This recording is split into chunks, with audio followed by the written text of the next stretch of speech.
Alhamdulillah,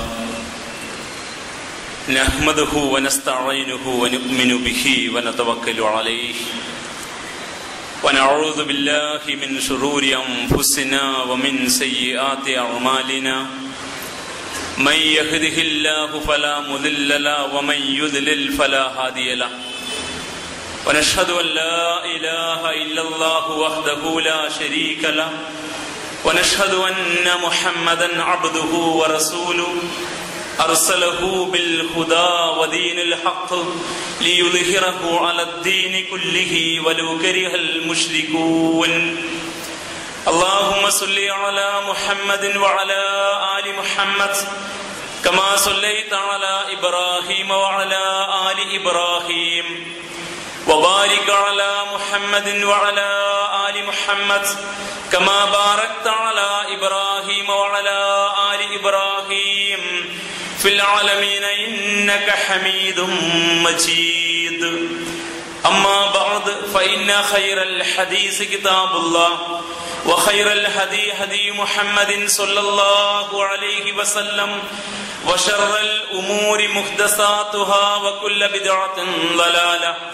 أيها الناس أوصيكم وإياي أولا بتقوى الله. رب اشرح لي صدري ويسر لي أمري واحلل عقدة من لساني يفقهوا قولي. إن أريد إلا الإصلاح ما استطعت وما توفيقي إلا بالله عليه توكلت وإليه أنيب. أعوذ بالله من الشيطان الرجيم.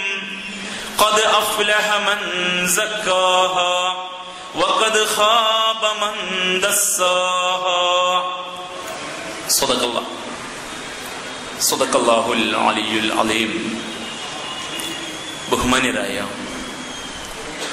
സത്യവിശ്വാസികളെ, വിശ്വാസിനികളെ, റബ്ബ് സുബ്ഹാനഹു വ തആലയുടെ കൽപ്പനകൾ ജീവിതത്തിലുടനീളം പാലിച്ചുകൊണ്ട് അവന്റെ വിധി വിലക്കുകളെ സൂക്ഷിച്ച് ജീവിക്കണമെന്ന് ആദ്യമായി എന്നോടും തുടർന്ന് എൻ്റെ സഹോദരി സഹോദരന്മാരോടും ഉപദേശിക്കുന്നു. വിശുദ്ധ റമളാൻ നമുക്ക് സമാഗതമായി കഴിഞ്ഞിരിക്കുകയാണ്. അള്ളാഹുവിൻ്റെ അപാരമായ തൗഫീഖിനാൽ ഒരു റമളാനുമായി കൂടി സംഗമിക്കാൻ, സന്ധിക്കാൻ വിശ്വാസികളായ നമുക്ക് അള്ളാഹു അവസരം നൽകിയിരിക്കുന്നു. യഥാർത്ഥത്തിൽ അടിയുറച്ച വിശ്വാസമുള്ള സഹോദരി സഹോദരന്മാരെ സംബന്ധിച്ചിടത്തോളം ഈ റമളാനിൽ ജീവിക്കാനുള്ള അവസരം അവർ പ്രാർത്ഥിച്ചു നേടിയ അവസരമാണ്. വിശുദ്ധ റമളാൻ സമാഗതമാകുമ്പോൾ വിശ്വാസത്തിന്റെ മധുരം നുകരാൻ കഴിയുന്ന വിശ്വാസികൾ റമളാനിൽ ജീവിക്കാനുള്ള അവസരത്തിന് വേണ്ടി നാഥനോട് കേണപേക്ഷിക്കാറുണ്ട്. അവർക്ക് കൊതി മൂക്കും, റമളാനിൽ ജീവിക്കാനുള്ള കൊതി. അല്ലാഹുമ്മ ബാരിക്നാ ഫീ ശഅബാൻ വബല്ലിഗ്നാ റമളാൻ എന്ന പ്രാർത്ഥന നമ്മൾ പലവുര കേട്ടതാണ്. ശഅബാനിൽ നിന്റെ അനുഗ്രഹം ഞങ്ങളുടെ മേൽ ചൊരിയണം, റമളാനുമായി കണ്ടുമുട്ടാൻ ഞങ്ങൾക്ക് ഉദവി നൽകണം എന്ന്. യഥാർത്ഥത്തിൽ ഓരോ ദിനവുമുള്ള ജീവിതം നാം അള്ളാഹുവിന്റെ മുമ്പിൽ കണക്ക് കൊടുക്കേണ്ടുന്ന ജീവിതമാണ്. ഒരു ദിനം നേരത്തെയെങ്കിലും തമ്പുരാനിലേക്ക് തിരിച്ചു പോയാൽ അത്രയും ഇഹലോക ജീവിതം കൊണ്ട് ഉണ്ടാകാവുന്ന പ്രയാസങ്ങളിൽ നിന്ന് നമുക്ക് മോചനമാകും എന്നാണ് യഥാർത്ഥ വിശ്വാസികൾ മനസ്സിലാക്കുക. പക്ഷെ റമളാൻ സമാഗതമാകുമ്പോൾ ആ കാഴ്ചപ്പാട് മാറും.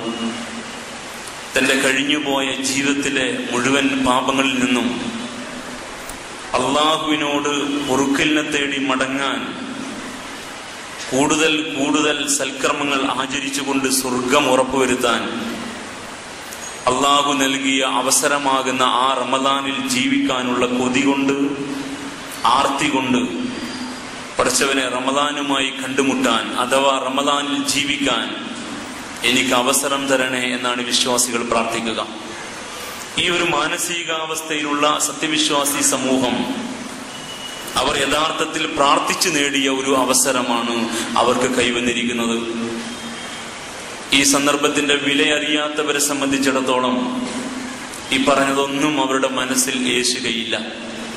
എന്നാൽ ഈ അവസരത്തിന്റെ വിലയറിയുന്ന ആളുകളെ സംബന്ധിച്ചിടത്തോളം ലഭ്യമായ ഓരോ നിമിഷങ്ങളും ദിനങ്ങളും രാത്രികളും അവരുടെ പാരത്രിക ജീവിതത്തിൽ വലിയ മുതൽക്കൂട്ടുകളായി അവർ കാണുകയും അവിധം അതിനെ ഉപയോഗപ്പെടുത്തുകയും ചെയ്യും.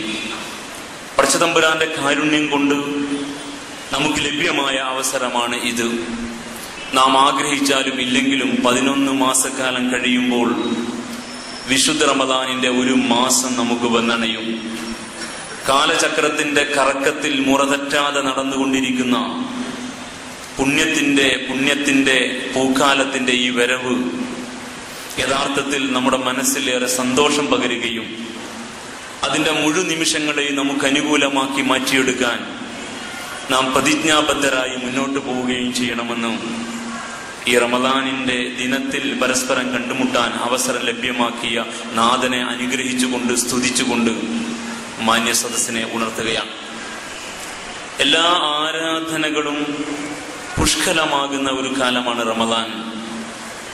നമസ്കാരത്തിൽ ബദ്ധശ്രദ്ധ, സുന്നത്തുകളിൽ വലിയ ജാഗ്രതായ സമീപനം, സുന്നത്തായ ഇബാദാത്തുകളിൽ പെടുന്ന ഖുർആനിന്റെ പഠനം, പാരായണം, ദിക്ർ, ദുആ, നമസ്കാരം പ്രതീക്ഷിച്ചും ഇഅ്തികാഫ് ആഗ്രഹിച്ചും പള്ളിയിൽ കഴിച്ചുകൂട്ടൽ, സകാത്ത്, സ്വദഖ, വ്രതാനുഷ്ഠാനം, ഹജ്ജ് ഉദ്ദേശിക്കുന്ന ആളുകളെ സംബന്ധിച്ചിടത്തോളം ഈ റമദാനിന്റെ കാലയളവ് കഴിഞ്ഞാൽ ഹജ്ജിന് അധികം കാലമില്ലാത്തതിനാൽ ഹജ്ജുമായി ബന്ധപ്പെട്ട അവരുടെ യാത്രയും അതുമായി ബന്ധപ്പെട്ട പഠനങ്ങളും അതുമായി ബന്ധപ്പെട്ട മുന്നൊരുക്കങ്ങളുമായി ഏറെ സജീവമായ ദിനങ്ങൾ അവർക്കും.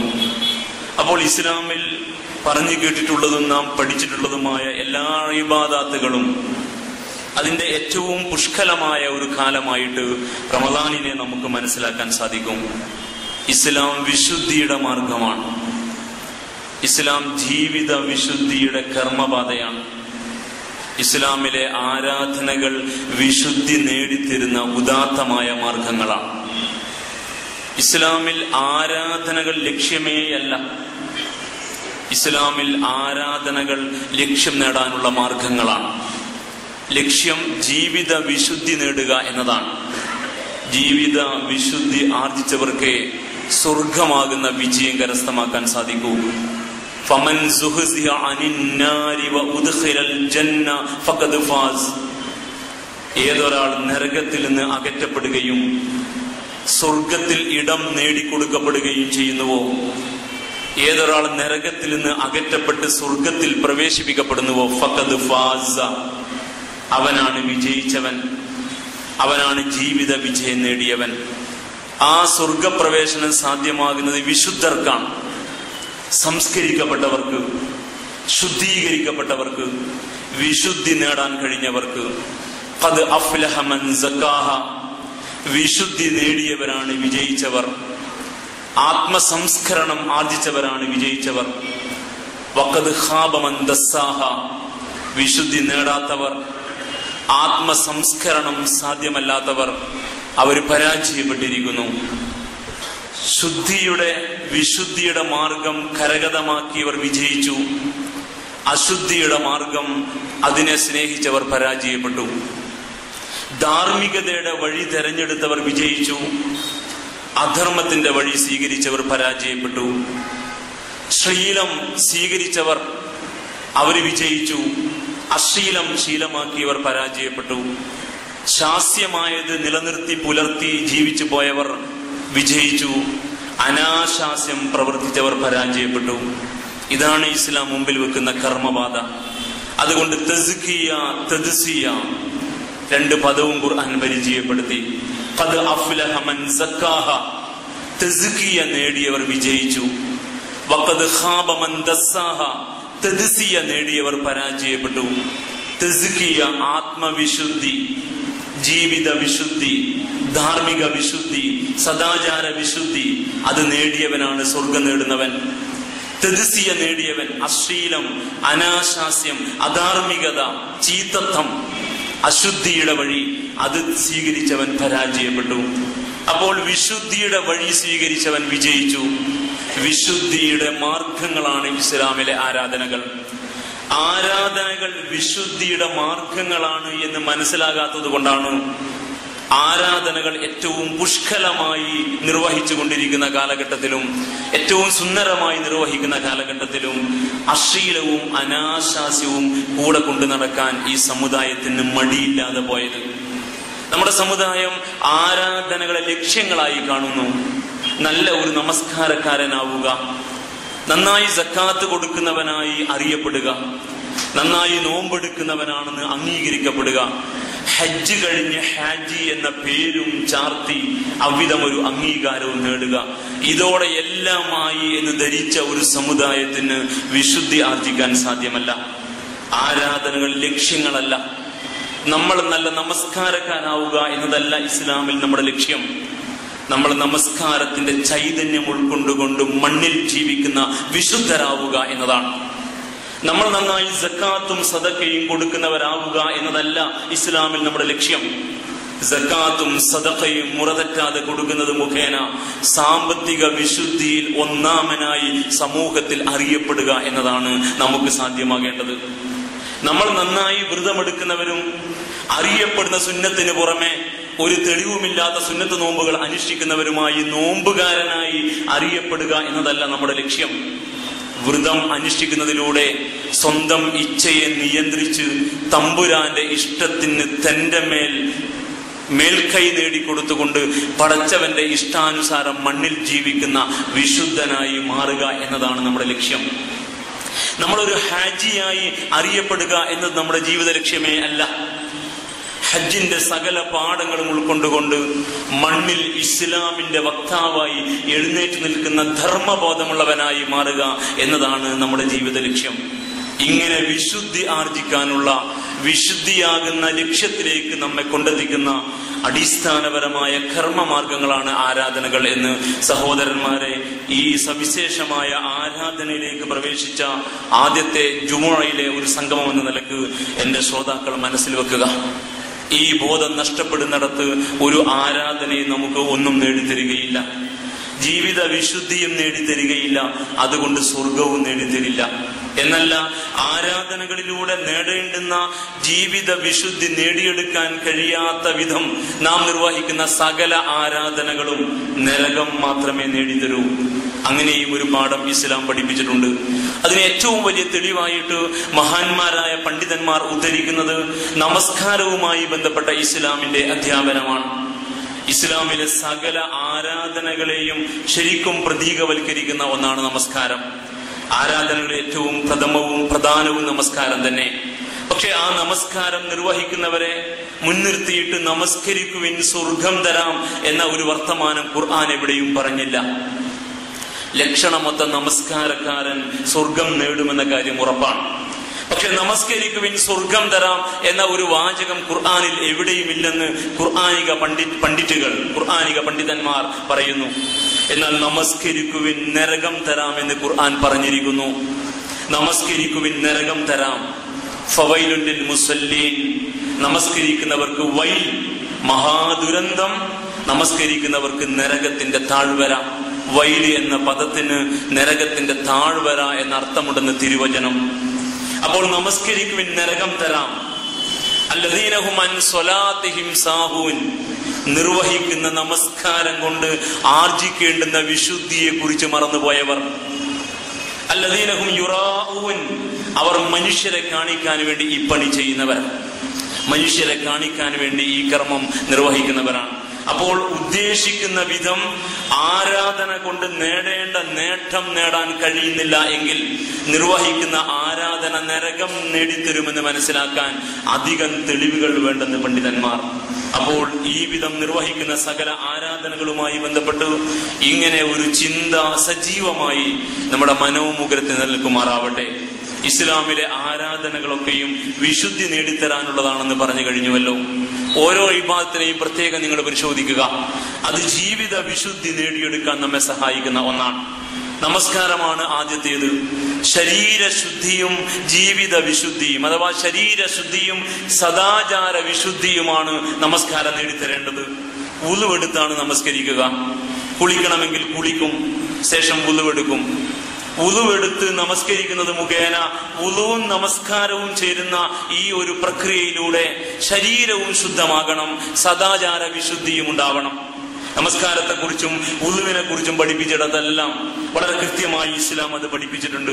റസൂലുള്ളാഹി സ്വല്ലല്ലാഹു അലൈഹി വസല്ലമ പറഞ്ഞു, മൻ സ്വല്ലാ സ്വലാത്തൻ ലിവഖ്തിഹാ, ഒരാൾ സമയം നിഷ്ഠയോടെ പാലിച്ചുകൊണ്ട് നമസ്കരിച്ചു, വഅസ്ബഅ വുളൂഹഹാ, ആ നമസ്കാരത്തിന് വേണ്ടി വുളു അതിന്റെ പൂർണ്ണതയിൽ ചെയ്തു, അതിന്റെ മുഴുവൻ പൂർണ്ണതയോടുകൂടി വുളു നിർവഹിച്ചു,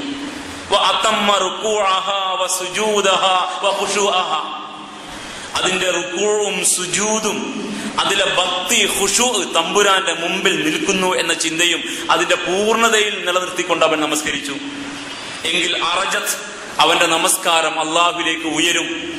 ആ കർമ്മത്തിന്റെ ഫലം അള്ളാഹുവിലേക്ക് ചെല്ലും.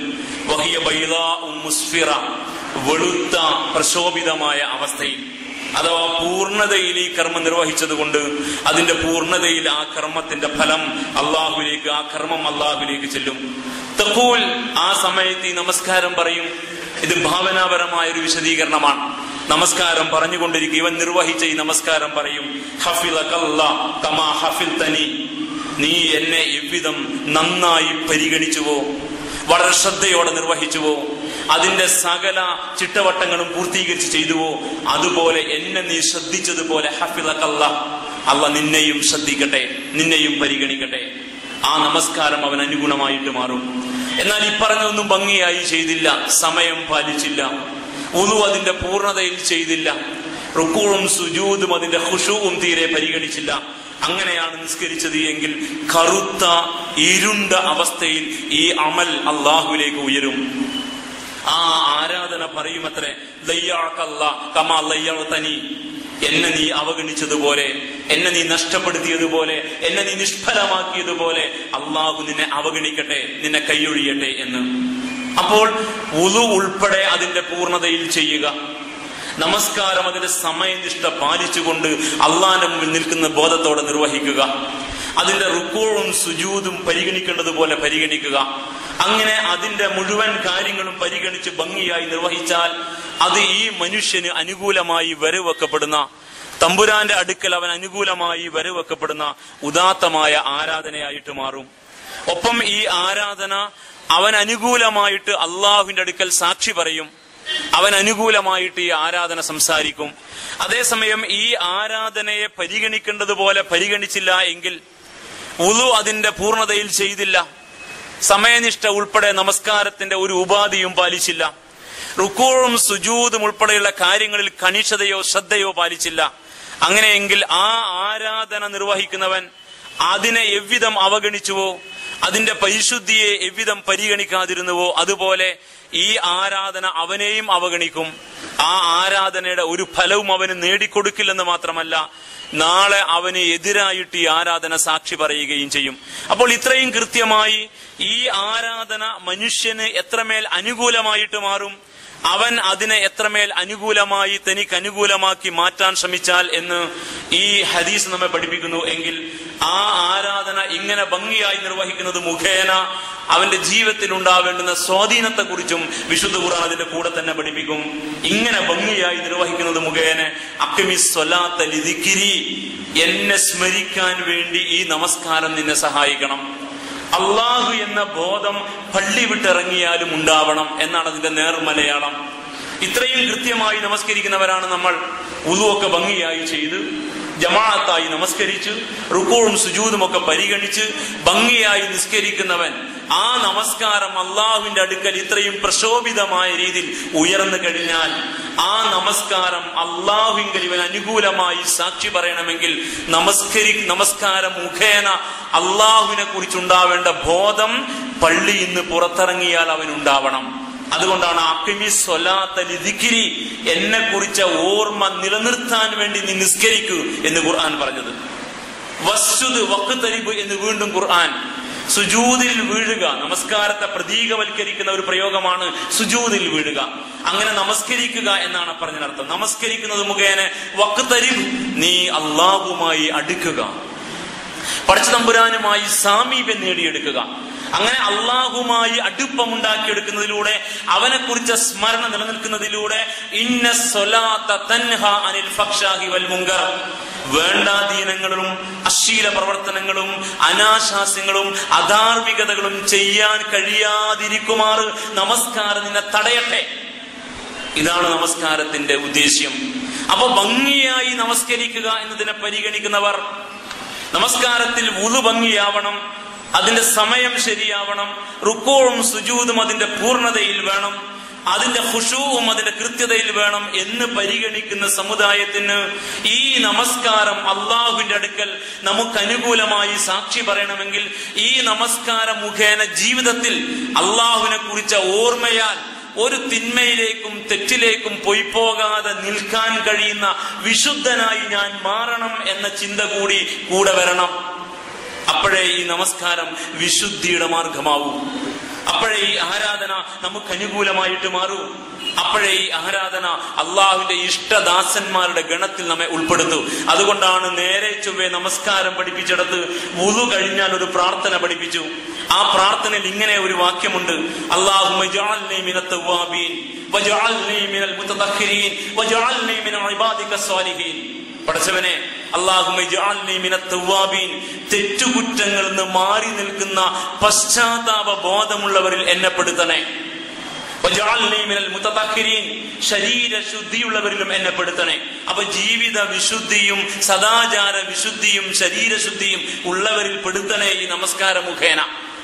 വജഅൽനി മിൻ ഇബാദിക സ്വാലിഹീൻ, സ്വർഗാവകാശികളായ സജ്ജനങ്ങളുടെ കൂട്ടത്തിൽ എന്നെയും ഉൾപ്പെടുത്തണേ എന്നാണ്. പ്രാർത്ഥന വളരെ കൃത്യമാണ്, അതെല്ലാവരും ഭംഗിയായി നിർവഹിക്കുകയാണ്. പക്ഷെ പ്രാർത്ഥനയിലെ മർമ്മം ജീവിതത്തിൽ കർമ്മമായി രൂപപ്പെടുന്നില്ല എന്നതാണ് പ്രശ്നം. അങ്ങനെ ഒരു ചിന്തയേ ഇല്ല. അതുകൊണ്ട് ആരാധനകൾ ഭംഗിയായി നിർവഹിക്കുമ്പോഴും വിശുദ്ധരാകാൻ കഴിയാതെ പോകുന്നു എന്നത് വലിയ ദുരന്തമാണ്. അതുകൊണ്ട് വുളു നന്നാക്കി എടുത്തത് കൊണ്ട് കാര്യമില്ല, നമസ്കാരം കൃത്യമായി നിർവഹിച്ചത് കൊണ്ടും കാര്യമില്ല. നമസ്കാര സ്ഥലം വിട്ട് പുറത്തിറങ്ങിയിട്ട് ജീവിത മൈതാനത്തിൽ അധാർമിക അശ്ലീല അനാശാസ്യ വൃത്തിയിൽ നിന്ന് മാറി നിൽക്കാൻ കഴിയാത്ത കാലത്തോളം ഒരു നമസ്കാരവും ഒന്നും നേടിത്തരില്ല. അതുകൊണ്ടാണ് നമസ്കരിക്കുന്നവർക്ക് നരകം തരാം എന്ന് ഖുർആൻ കൃത്യമായിട്ട് പറഞ്ഞത്. അതുകൊണ്ട് ആരാധനകൾ ലക്ഷ്യങ്ങളല്ല, ജീവിത വിശുദ്ധിയാകുന്ന സ്വർഗം നേടിത്തുന്ന ലക്ഷ്യം നേടാനുള്ള കർമ്മമാർഗമാണ് ആരാധന. അതുകൊണ്ട് നമസ്കാരം ജീവിത വിശുദ്ധിയുടെ കർമ്മപാതയാണ്. രണ്ടാമത്തെ ആരാധനയാണ് സക്കാത്ത്. ഇസ്ലാമിന്റെ വിശുദ്ധിയിൽ, ജീവിത വിശുദ്ധിയെ കുറിച്ച് സങ്കല്പത്തിൽ സാമ്പത്തിക വിശുദ്ധി പ്രധാനമാണ്. സാമ്പത്തിക വിശുദ്ധി ഇല്ലാത്ത ഒരുത്തൻ ശരീരം ശുദ്ധമാക്കി വെച്ചിട്ട് കാര്യമില്ല. അവൻ നല്ല വസ്ത്രമുടുത്ത്, നല്ല സുഗന്ധം പൂശി, നല്ല വീട്ടിൽ താമസിച്ച്, മുറ്റവും പരിസരവും ടൈല് വിരിച്ച്, നല്ല വാഹനത്തിൽ സഞ്ചരിച്ചത് കൊണ്ട് വിശുദ്ധനാവില്ല. സാമ്പത്തിക വിശുദ്ധി ഇല്ലാത്തവൻ ഇസ്ലാമിൽ വിശുദ്ധനല്ല. അവൻ നരകത്തിലേക്ക് എടുക്കപ്പെടേണ്ടുന്ന നാറുന്ന കേസാണെന്ന് പ്രവാചകൻ തിരുനബി സല്ലല്ലാഹു അലൈഹി വസല്ലം. കുല്ലു ജസദിൻ നബത മിൻ സുഖ്ത്, അന്യായമായ മാർഗേണ വളർന്ന മുഴുവൻ ശരീരത്തെ വളർത്താനാണ് നമ്മൾ ശ്രമിച്ചുകൊണ്ടിരിക്കുന്നത്. ശരിയായ പോഷണം, ശരിയായ മരുന്ന്, ശരിയായ ശരീരത്തെ സംരക്ഷിക്കാനുള്ള വസ്ത്രം, ശരിയായ രീതിയിൽ ഉറക്കത്തിന് വേണ്ടി കിടപ്പറ, ശരിയായ സംരക്ഷണത്തിന് വേണ്ടി പാർപ്പിടം, ശരീരത്തെ സംരക്ഷിക്കാൻ വാഹനവും യാത്രാ സംവിധാനം വരെ എല്ലാം ഒരുക്കിയത് ഈ ശരീരത്തെ രക്ഷിക്കാനാണ്. പക്ഷെ റസൂലുള്ളാഹി പറയുന്നു സല്ലല്ലാഹു അലൈഹി വസല്ലം, കുല്ലു ജസദിൻ, എല്ലാ ഓരോ ശരീരവും നബത മിൻ സുഖ്ത്, അധാർമികമായ സമ്പാദനം കൊണ്ടാണ് അത് വളർന്നത് എങ്കിൽ ഫന്നാറു ഔലാ ബിഹി, ആ ശരീരം കൊണ്ടുപോയി വെക്കാൻ പറ്റിയ ഇടം ഫന്നാറു, നരകമാണ്, നരകം. അതുകൊണ്ട് ഇസ്ലാമിലെ ജീവിത വിശുദ്ധിയിൽ സാമ്പത്തിക വിശുദ്ധി മർമ്മമാണ്. സാമ്പത്തിക വിശുദ്ധി കരഗതമാക്കാൻ കഴിയാത്തവർ സക്കാത്ത് കൊടുത്തിട്ട് കാര്യമില്ല, അവർ സദഖയിൽ പേരെടുത്തിട്ട് കാര്യമില്ല, അവർ നടന്ന റിലീഫിനെ കുറിച്ച് നമ്മൾ വാനോളം പുകഴ്ത്തേണ്ട കാര്യവുമില്ല. സക്കാത്ത് ഉദാത്തമായ ഒരു സംജ്ഞയാണ്. അത് 3 പാഠങ്ങളെ ഉൾക്കൊള്ളുന്നു, 3 മർമ്മങ്ങളെ ഉൾക്കൊള്ളുന്നു. ഒന്ന്, സമ്പത്ത് അള്ളാഹുവിൻ്റെതാണെന്ന ബോധം നമുക്കുണ്ടാവണം. അതുകൊണ്ട് എന്റെ സമ്പത്ത് എങ്ങനെ കൈകാര്യം ചെയ്യണമെന്ന് എനിക്ക് തീരുമാനിക്കാൻ അവകാശമില്ല.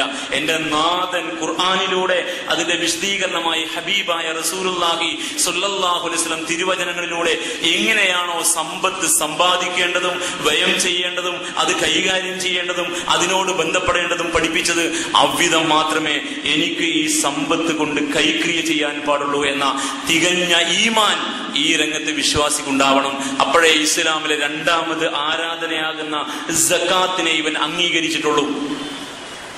സക്കാത്ത് നൽകുന്ന രണ്ടാമത് പാഠം സമ്പാദനം പൂർണ്ണമായും ഹലാലായിരിക്കണമെന്നാണ്. അനുവദനീയമായ മാർഗത്തിലൂടെ ഹറാമിന്റെ അണപ്പൈ വിശ്വാസിയുടെ സമ്പാദ്യത്തിൽ വന്നുകൂടാൻ പാടില്ല. ജനങ്ങൾക്കൊരു കാലം വരാനുണ്ട്, ലാ യുബാരിൽ മർഉ, അന്ന് മനുഷ്യര് പരിഗണിക്കുകയില്ല മാ അഖദ മിനൽ ഹലാൽ അം മിനൽ ഹറാം, അവന്റെ സമ്പാദ്യം ഹലാലിലൂടെയാണോ ഹറാമിലൂടെയാണോ എന്ന് പരിഗണിക്കാത്ത ഒരു കാലം വരും. ആ കാലമാണ് ഇന്നിന്റെ കാലം. ഇന്ന് സമ്പാദ്യം ഹലാലോ ഹറാമോ എന്ന് മാന്യന്മാർക്ക് പോലും നോട്ടമില്ല. നേരെ ചൊവ്വേ നമസ്കരിച്ച് നമസ്കാര തഴമ്പിനാൽ മുദ്രടിക്കപ്പെട്ടവനും സമ്പാദ്യം ഹലാലോ ഹറാമോ എന്ന പരിഗണനയില്ല. പണം എന്തും നേടിത്തരുമെന്ന പുതിയ കാലഘട്ടത്തിന്റെ മുദ്രാവാക്യം വിശ്വാസികളും സ്വീകരിച്ചു കഴിഞ്ഞ ദുരന്തമാണ് മുസ്ലിം സമുദായത്തിനകത്ത് നടക്കുന്നത്. അപ്പോൾ സക്കാത്ത് നൽകുന്ന രണ്ടാമത്തെ പാഠം സമ്പാദനം ഹലാലായിരിക്കണം, പൂർണ്ണമായും ഹലാൽ. ഹറാമാണെന്ന് സംശയമുള്ള ഒന്നും വരാൻ പാടില്ല. സംശയമുണ്ടോ മാറ്റി നിർത്തണം. നീ സംശയമുള്ളത് വിട്, സംശയമില്ലാത്തത് എടുക്ക്. ഹലാൽ എന്ന് തോന്നുന്നത് മാത്രം എടുത്തോ, ഹറാമാണെന്ന് സംശയമുള്ളതെല്ലാം വിട്ടേക്ക് എന്ന് വളരെ കൃത്യമായി റസൂലുള്ളാഹി സ്വല്ലല്ലാഹു അലൈഹി വസല്ലം. സക്കാത്ത് നൽകുന്ന മൂന്നാമത് പാഠം പാവപ്പെട്ടവനെ പരിഗണിക്കണം എന്നാണ്. അവിടെയാണ് സക്കാത്തിന്റെ കൊടുക്കൽ പ്രക്രിയ സംഭവിക്കുന്നത്. അവിടെ മാത്രമാണ് സക്കാത്തിന്റെ കൊടുക്കൽ പ്രക്രിയ സംഭവിക്കുന്നത്. പാവപ്പെട്ടവനെ പരിഗണിക്കണം. ഒരു മഹല്ലിൽ അങ്ങനെ പറഞ്ഞാലേ നമുക്ക് ഇത്തിരി ബോധം വരൂ. ഒരു മഹല്ലിൽ പാവപ്പെട്ടവർ നിലനിൽക്കുന്നുണ്ട് എങ്കിൽ ആ മഹലിലെ പണക്കാർ കുറ്റവാളികളാണ്. അതാണ് ഇസ്ലാം. ഒരു നാട്ടിൽ പാവപ്പെട്ടവരുണ്ടെങ്കിൽ ആ നാട്ടിലെ പണക്കാർ തമ്പുരാനുകൾ കുറ്റവാളികളാണ്. റസൂലുള്ളാഹി പഠിപ്പിച്ചു സ്വല്ലല്ലാഹു അലൈഹി വസല്ലം, അന്ന നബിയ സ്വല്ലല്ലാഹു അലൈഹി വസല്ലം ഖാൽ, റസൂലുള്ളാഹി പറഞ്ഞു, ഇന്നല്ലാഹ ഫറദ അലാ അഗ്നിയാഇൽ മുസ്ലിമീന ഫീ അംവാലിഹിം, അല്ലാഹു സുബ്ഹാനഹു വ തആല മുസ്ലിമീങ്ങളുടെ പണക്കാരിൽ, മുസ്ലിമീങ്ങൾ അഗ്നിയാഉൽ മുസ്ലിമീൻ, മുസ്ലിമീങ്ങളുടെ പണക്കാരിൽ നിർബന്ധമാക്കിയിരിക്കുന്നു, ഫറലാക്കിയിരിക്കുന്നു, ഫീ അംവാലിഹിം, അവരുടെ ധനത്തിൽ, അവരിലെ ദരിദ്രർക്ക് മതിയായത്. മുസ്ലിമീങ്ങളുടെ പണക്കാരുടെ സ്വത്തിൽ അല്ലാഹു സുബ്ഹാനഹു വ തആല അവരുടെ നാട്ടിലെ പാവപ്പെട്ടവന് മതിയായത് നിർബന്ധമാക്കിയിരിക്കുന്നു. വലൻ യജ്ഹദൽ ഫുഖറാഉ ഇദാ ജാഉ ഔ അറു, വലൻ യജ്ഹദൽ ഫുഖറാഉ ഇദാ ജാഉ ഔ അറു, ഒരു പാവപ്പെട്ടവനും വിശന്നിരിക്കുകയില്ല, ഒരു പാവപ്പെട്ടവനും നഗ്നനായിരിക്കുകയില്ല, ഒരു പാവപ്പെട്ടവനും കിടപ്പാടമില്ലാതെ ബുദ്ധിമുട്ടില്ല, ഒരു പാവപ്പെട്ടവനും ചികിത്സക്കും വിദ്യാഭ്യാസത്തിനും മതിയായത് കിട്ടാതെ പ്രയാസപ്പെടില്ല. ഇല്ലാ ബിമാ യസ്നഉ അഗ്നിയാഉഹും, അവരിലെ പണക്കാർ കുഴപ്പക്കാരായതുകൊണ്ടല്ലാതെ, അവരിലെ പണക്കാർ കുഴപ്പക്കാരായതുകൊണ്ടല്ലാതെ. അലാ, നിങ്ങൾ അറിയണം, ഇന്നല്ലാഹ യുഹാസിബുഹും ഹിസാബൻ ഷദീദ, അല്ലാഹു ഈ പണക്കാരെ കഠിനമായ വിചാരണക്ക് വിധേയമാക്കും. വയുഅദ്ദിബുഹും അദാബൻ അലീമ, വേദനാജനകമായ ശിക്ഷ അല്ലാഹു അവർക്ക് കൊടുക്കുകയും ചെയ്യും. ഒരു മഹല്ലിലും പാവപ്പെട്ടവരായി നിൽക്കില്ല. ആ മഹല്ലിലെ പണക്കാരായ മുസ്ലിമീങ്ങൾ കൊള്ളരുതാത്തവരായത് കൊണ്ടല്ലാതെ അവർ രക്ഷപ്പെടില്ല. എന്തെങ്കിലും നുള്ളിക്കൊടുത്ത് 27-ാം രാവിന് മുമ്പിൽ വരുന്നവന്റെ അഭിമാന ക്ഷതം വരുത്തിയിട്ട് എറിഞ്ഞു കൊടുക്കുന്ന നാണയത്തുട്ടുകൊണ്ട് തമ്പുരാന്റെ വിചാരണയെ മറികടക്കാമെന്ന് ആരെങ്കിലും ധരിച്ചു എങ്കിൽ അവർ കുടുങ്ങിയത് തന്നെ. എന്തെങ്കിലും പള്ളിക്ക് കൊടുത്ത് നോമ്പ് തുറക്ക് 4 സംഭാവനയും കൊടുത്തിട്ട് കാര്യങ്ങളെല്ലാം ഭദ്രമായെന്ന് ആരെങ്കിലും തീരുമാനിച്ചു എങ്കിൽ കഠിനമായ ശിക്ഷയിൽ നിങ്ങൾ രക്ഷിക്കാൻ ഈ നാണയത്തുട്ടുകൾക്ക് സാധ്യമല്ല. അത്രയും കൃത്യമാണ് ഇസ്ലാം. അതുകൊണ്ട് സക്കാത്തിന്റെ മൂന്നാമത്തെ മർമ്മം പാവപ്പെട്ടവരെ പരിഗണിക്കുക എന്നതാണ്. കൃത്യമായി പരിഗണിക്കുക. അവന്റെ പ്രശ്നങ്ങൾ തീരാനുള്ളത് എന്റെയും നിങ്ങളുടെയും കയ്യിലുണ്ടെന്ന് മനസ്സിലാക്കുക. അതുകൊണ്ട് പണക്കാരായ ആളുകൾ ബോധപൂർവം തന്നെ കൃത്യമായ വിധം സക്കാത്ത് കൊടുക്കുക. സക്കാത്ത് കൊടുത്തിട്ടും ഒരു നാട്ടിന്റെ പട്ടിണി മാറിയില്ലെങ്കിലോ വഫീ അംവാലിഹിം ഹഖ്ഖുൽ ലിസ്സാഇലി വൽ മഗ്റൂം, അവരുടെ ധനത്തിൽ ചോദിച്ചു വരുന്നവനും ജീവിതവൃത്തി നിഷേധിക്കപ്പെട്ടവനും പിന്നെയും അവകാശമുണ്ടെന്ന് പറഞ്ഞ ഈ സൂക്തം സക്കാത്ത് കൃത്യമായി കൊടുത്തിട്ടും ഒരു നാട്ടിന്റെ പട്ടിണി മാറിയില്ലെങ്കിൽ പിന്നെയും കൊടുക്കണം എന്നാണെന്ന് മഹാന്മാരായ മുഫസ്സിരീങ്ങൾ. അതുകൊണ്ട് അങ്ങനെ അങ്ങ് രക്ഷപ്പെടില്ല. വളരെ കൃത്യമായ കരുതലോടുകൂടി പോകുന്നവർക്ക് മാത്രമേ ഈ രംഗത്ത് രക്ഷപ്പെടാൻ കഴിയൂ. അതിന് തയ്യാറില്ലാതെ പണം കുന്നുകൂട്ടി ആസ്തിയുടെ പെരുപ്പം പറഞ്ഞു നടക്കുന്നവർ, വല്ലദീന യക്നിസൂന ദഹബ വൽ ഫിദ്ദ, വെള്ളിയും സ്വർണവും കുന്നുകൂട്ടിയവർ, അഥവാ ഇന്ന് ആസ്തി പെരുക്കങ്ങൾ എന്തോ അതിൽ അഭിരമിക്കുന്നവർ, വലാ യുൻഫിഖൂനഹാ ഫീ സബീലില്ലാഹ്, അല്ലാഹ് പറഞ്ഞ വഴിക്ക് അത് ചെലവഴിക്കാത്തവർ, ഫബശ്ശിറുഹും ബിഅദാബിൻ അലീം, വേദനാജനകമായ ശിക്ഷ അവർക്കുണ്ടെന്ന് പ്രവാചകരെ സന്തോഷ വാർത്ത അറിയിക്കൂ. യൗമ യുഹ്മാ അലൈഹാ ഫീ നാരി ജഹന്നം, ആ ആസ്തികളൊക്കെയും നരകത്തിൽ ചുട്ടെടുക്കപ്പെടും. ഫതുഖ്വാ ബിഹാ ജിബാഉഹും വജുനൂബുഹും വളുഹൂറുഹും, അവരുടെ മുതുകിലും പാർശ്വങ്ങളിലും നെറ്റിയിലും ആ ചുട്ടെടുക്കപ്പെട്ട അവരുടെ ആസ്തികൾ കൊണ്ട് തന്നെ ചൂടുവെക്കപ്പെടും. ഹാദാ മാ കനസ്തും ലി അൻഫുസികും, നിങ്ങൾ നിങ്ങൾക്ക് വേണ്ടി സ്വരുക്കൂട്ടിയ ശേഖരങ്ങളായിരുന്നു ഇത്. ഫദൂഖു ബിമാ കുൻതും തഗ്നിസൂൻ, നിങ്ങൾ ശേഖരിച്ചു വെച്ചത് നന്നായിട്ട് ആസ്വദിച്ചോ എന്നവരോട് പറയപ്പെടുകയും ചെയ്യും. സക്കാത്ത് കൊടുക്കാത്തവനെ മുശ്രിക്, കാഫിർ എന്നാണ് ഇസ്ലാം വിളിച്ചത്. മുശ്രിക്കും കാഫിറുമാണ് അവൻ, മുസ്ലിം അല്ല. വൈലുൽ ലിൽ മുശ്രികീൻ, മുശ്രിക്കീങ്ങൾക്ക് നാശം, മുശ്രിക്കീങ്ങൾക്ക് മഹാദുരന്തം. അല്ലദീന ലാ യൂതൂന സക്കാത്ത, അവർ സക്കാത്ത് കൊടുക്കാത്തവരാണ്. ഈ മുശ്രിക്ക് അമ്പലത്തിൽ പോകുന്നവനല്ല, ഈ മുശ്രിക്ക് മക്ബറകൾ തേടി നടക്കുന്നവനല്ല, ഈ മുശ്രിക്ക് മറ്റേതോ മതത്തിൽപ്പെട്ടവനല്ല, ഈ മുശ്രിക്ക് ഇതിനകത്തിരിക്കുന്ന മന്യനാണ്. വൈലുൽ ലിൽ മുശ്രികീൻ, മുശ്രിക്കീങ്ങൾക്ക് നാശം. അല്ലദീന ലാ യൂതൂന സക്കാത്ത, അവർ സക്കാത്ത് കൊടുക്കാത്തവരാണ്. വഹും ബിൽ ആഖിറതി ഹും കാഫിറൂൻ, അവർ പരലോകത്തെ നിഷേധിച്ചവരാണ്. സൂറ ഫുസ്സിലത്ത് 6-7 ആയാത്തുകൾ, സൂറ ഫുസ്സിലത്ത് 6-7 സൂക്തങ്ങൾ. സക്കാത്ത് കൊടുക്കാത്തവൻ മുശ്രിക്കും കാഫിറുമാണ്. അത് എങ്ങനെയെങ്കിലും അങ്ങ് കൊടുത്തിട്ട് ഞാനും കുറച്ച് കൊടുക്കുന്നവനാണ് എന്ന് വരുത്തുന്നതിലാണ് നമുക്ക് താല്പര്യം. സക്കാത്തിന്റെ ഇസ്ലാമിക മാനത്തെ അട്ടിമറിച്ചവർ ഒന്നാമതായി പണ്ഡിതന്മാരും രണ്ടാമതായി മുതലാളിമാരുമാണ്. ഒന്നാമതായി പണ്ഡിതന്മാരും രണ്ടാമതായി മുതലാളിമാരും. പണ്ഡിതന്മാർ സക്കാത്തിന്റെ സംഘടിത രീതിയെ ഇഷ്ടപ്പെടില്ല, കാരണം അവർക്കുള്ള വരവ് കുറയും. മുതലാളിമാർക്കാണെങ്കിൽ പാവപ്പെട്ടവന്റെ ആത്മാഭിമാനത്തിന്റെ മേൽ വേണം ഇവന്റെ ദുരഭിമാനത്തിന്റെ കൊടി നാട്ടാൻ. അതുകൊണ്ട് അവൻ സംഘടിതമായി കൊടുക്കാനും തയ്യാറാവില്ല. പണ്ഡിതന്മാർക്ക് എല്ലാവരെ വഴിന്ന് കിട്ടും. നോമ്പ് കഴിഞ്ഞ് ഇറങ്ങുമ്പോ മടിശീല വീർപ്പിച്ചു പോകുന്ന ശീലമാണ് ഇസ്ലാമിലെ പണ്ഡിതന്മാർക്ക്. എനിക്ക് ഈ ശീലം മനസ്സിലായിട്ടില്ല. എല്ലാവരെ കയ്യിൽ നിന്നും അവർക്ക് കിട്ടും. അതുകൊണ്ട് സംഘടിതമായി കൊടുക്കാൻ അവർ തയ്യാറാവില്ല. പണക്കാരനാണെങ്കിൽ അവന്റെ ഉള്ള അവസ്ഥ ഇല്ലാത്തവന്റെ ആത്മാഭിമാനത്തിന് മേൽ വെച്ച് കെട്ടാൻ ആഗ്രഹിക്കുന്നവനാ. അതിന് 27-ാം രാവിലെ അവന്റെ വീട്ടുപടിക്കൽ ആള് വരുന്നില്ല അവന് താല്പര്യം. പാവപ്പെട്ട ഈ ആളുകളുടെ ആത്മാഭിമാനത്തിന്റെ മേൽ വേണമല്ലേ നിനക്കൊക്കെ ദുരഭിമാനത്തിന്റെ കൊടി കെട്ടാൻ. ഇസ്ലാം അത് അംഗീകരിക്കില്ല. അതുകൊണ്ട് അവരുടെ അഭിമാനം ക്ഷതപ്പെടുത്താതെ കൊടുക്കണം. പറ്റില്ലെങ്കിൽ സംവിധാനം ഉണ്ടാക്കണം. ഉള്ള സംവിധാനം പോരെങ്കിൽ അഴിച്ചു പണിയണം. ഉള്ള സംവിധാനത്തിന് വീഴ്ചയുണ്ടെങ്കിൽ അഴിച്ചു പണിയണം. സംവിധാനമെങ്കിൽ ഉണ്ടാക്കണം. അങ്ങനെയാണ് മുന്നോട്ട് പോകേണ്ടത്. കൊടുക്കുന്ന ഞാൻ വാങ്ങുന്നവന് നേർക്കുനേരെ കൊടുക്കുന്ന രീതി സക്കാത്തിന്റെ കാര്യത്തിൽ എവിടെയെങ്കിലും ഉണ്ടോ എന്ന് വെറുതെ പരിശോധിക്കും. ന്യായം പറയും ഭരണകൂടം ഉണ്ടെങ്കിലേ സക്കാത്ത് സംഘടിതമാക്കാവൂ എന്ന്. അവിടെ നിന്നൊക്കെ ഇപ്പൊ സമുദായം കുറെ മുന്നോട്ട് പോയിരിക്കുന്നു. സംഘടിത സക്കാത്തിനെ എതിർത്ത സംഘടിത പ്രസ്ഥാനങ്ങൾ വരെ മഹല്ലിൽ സംഘടിതമായിട്ടാവാം എന്നിടത്ത് ഇപ്പോൾ എത്തിയിരിക്കുന്നു. എത്തിയേ പറ്റൂ. ഇനിയും അവർ സഞ്ചരിക്കേണ്ടി വരും. അതുകൊണ്ട് മഹല്ലിനകത്ത് പാവപ്പെട്ട പെൺകുട്ടികളെ തഹ്കീമായി നിന്നിട്ട് ഇമാമിങ്ങൾ കെട്ടിച്ചു കൊടുക്കുന്നുണ്ട് എങ്കിൽ അത് ഖലീഫ ചെയ്യേണ്ട പണിയാ. മഹല്ലിൽ നോമ്പും പെരുന്നാളും പ്രഖ്യാപിക്കുന്നുണ്ട് എങ്കിൽ അതും ഖലീഫ ചെയ്യേണ്ട പണിയാ. ഇത് രണ്ടും ഭരണകൂടം ഉണ്ടെങ്കിലേ നടക്കാൻ പാടുള്ളൂ. മഹല്ലിൽ ഒരു പള്ളി സ്ഥാപിച്ച് ജുമുഅ തുടങ്ങുന്ന പരിപാടി മഹല്ലിൽ നടക്കുന്നുണ്ട് എങ്കിൽ അതും ഖലീഫ ചെയ്യേണ്ട പണിയാ. ഖലീഫ ചെയ്യേണ്ട ഈ പണികളൊക്കെ ഭംഗിയായി ചെയ്യുന്ന കൂട്ടർ, അതിൽ മത്സരിക്കുന്നവർ, മാസം കാണാൻ സാധ്യതയുള്ളപ്പോഴും ഇന്ന ദിവസമേ നോക്കാവൂ എന്ന് വീരവാദം മുഴക്കുന്ന അത്രയും ധിക്കാരം കാണിക്കുന്നവർ, ഇതൊക്കെ ചെയ്യുന്ന ഒരു കൂട്ടർക്ക് ഈ സക്കാത്ത് മാത്രം മഹലിനകത്ത് സംഘടിതമായി ചെയ്യാൻ സാധ്യമല്ലെങ്കിൽ അവർ 1-ാം നമ്പർ കുറ്റവാളികളാണ്. സംഘടിതമായി നടക്കുന്ന സക്കാത്തിന്റെ പോരായികൾ ചൂണ്ടിക്കാണിച്ചിട്ട് ഈ ക്രമമില്ലാതാക്കാൻ പാടില്ല. സംഘടിതമായി നടക്കുന്ന സക്കാത്തിന്റെ പോരായ്മകൾ തിരുത്താൻ നമ്മൾ ബാധ്യതപ്പെട്ടവരാ.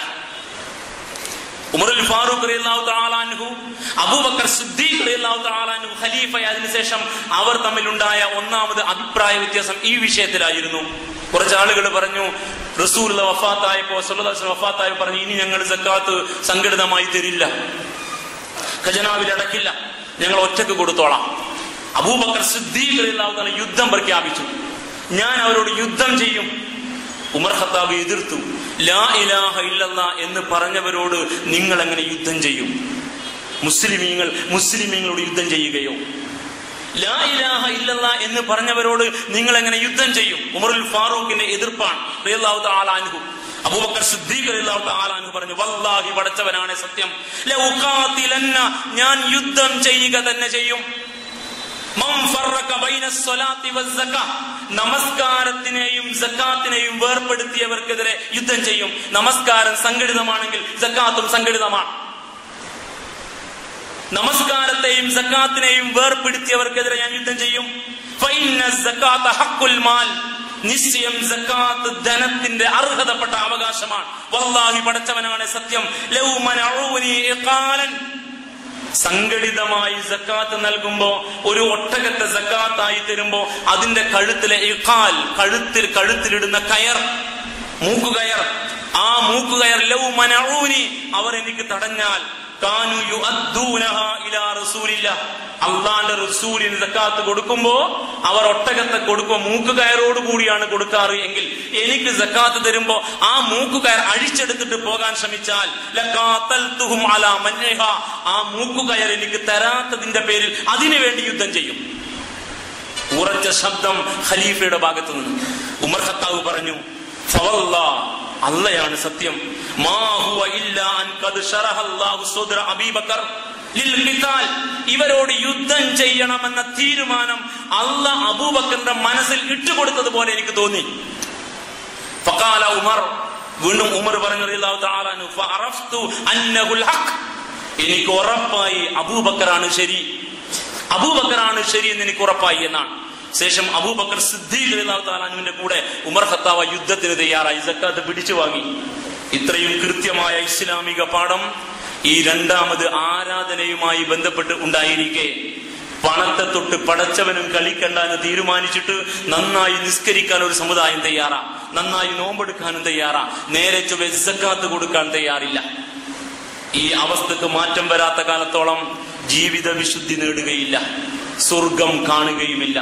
അതുകൊണ്ട് സഹോദരന്മാരെ, ആരാധനകൾ വിശുദ്ധിയുടെ മാർഗങ്ങളാ. ഓരോന്നിനെയും പരിഗണിക്കേണ്ടതുപോലെ പരിഗണിക്കണം. നമസ്കാരത്തെ പരിഗണിക്കേണ്ട പോലെ നമസ്കാരത്തെ പരിഗണിക്കണം. അതുകൊണ്ട് നേടേണ്ട നേട്ടം ജീവിതത്തിൽ നിലനിർത്തണം. സക്കാത്തിനെ പരിഗണിക്കേണ്ട പോലെ സക്കാത്തിനെയും പരിഗണിക്കണം. അതുകൊണ്ട് നേടേണ്ട വിശുദ്ധി അവിടെയും നേടണം. അങ്ങനെ വിശുദ്ധിയുടെ ഇബാദത്തിലൂടെ കടന്നുപോയിട്ട് വിശുദ്ധനായി ജീവിച്ചു മരിക്കാൻ സാധിക്കണം. അവിധമുള്ള വിശുദ്ധി എനിക്കും നിങ്ങൾക്കും നേടിത്തരാൻ വേണ്ടി അള്ളാഹു നിഷ്കർഷിച്ച ആരാധനകളാണ് ഈ പറഞ്ഞതെല്ലാം. അതിൽ നോമ്പിലാണ് നമ്മളിപ്പോൾ ഉള്ളത്. നോമ്പിന്റെ ഒരുപാട് ശ്രേഷ്ഠതകൾ നമ്മൾ കേട്ടതാണ്. നോമ്പിന്റെ മർമ്മം ഇൻഷാ അല്ലാഹ് ഇനിയും നമുക്ക് പഠിക്കേണ്ടതുണ്ട്. ഈ വരുന്ന ആഴ്ചകളിൽ നമുക്കത് കേൾക്കാം. എന്തായിരുന്നാലും ഈ നമസ്കാരവും സക്കാത്തും അതിന്റെ സകല ഭാവങ്ങളും സകല ഉദ്ദേശങ്ങളും സകല ലക്ഷ്യങ്ങളും അതിന്റെ സകല പൂർണ്ണതയും നേടിയെടുത്തുകൊണ്ട് നിർവഹിക്കാൻ കഴിയുമാറാവട്ടെ എന്ന് വിനയപുരസ്സരം നമുക്ക് പ്രാർത്ഥിക്കാം. അല്ലാഹു സുബ്ഹാനഹു വ തആല ഈ ഇബാദത്തുകളിലൂടെ നാം നേടേണ്ടുന്ന വിശുദ്ധി യഥാവിധി നേടിയെടുത്ത് വിശുദ്ധരായി ജീവിച്ചു മരിക്കാൻ നമുക്ക് ഏവർക്കും ഉദവി നൽകുമാറാവട്ടെ. ഇന്നല്ലാഹ മലായികതഹു യുസല്ലൂന അലൻ നബിയ്യ് യാ അയ്യുഹല്ലദീന ആമനൂ സല്ലു അലൈഹി വസല്ലിമു തസ്ലീമാ.